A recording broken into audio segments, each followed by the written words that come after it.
বন্ধুরা, কালকে আমার চ্যানেলে একটা কমেন্ট এসেছে রঙ্গন গাছ নিয়ে, যে গাছের যে পাতা হলুদ হয়ে যাচ্ছে আর ফুল আসছে না। তো তিনি হলো ২ বছর আগে তার রঙ্গন গাছের ডাল থেকে চারা তৈরি করেছিল, আর এখনো পর্যন্ত গাছটাকে কিন্তু ভালো পটিং মিক্স দেয়নি বা প্রতিস্থাপনও করেনি।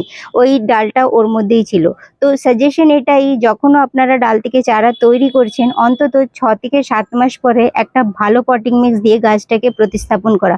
কারণ গাছটাকে যতক্ষণ না আপনারা প্রতিস্থাপন করছেন আর ভালো মাটি দিচ্ছে, ততক্ষণ আপনার গাছের ভালো গ্রোথ হবে না।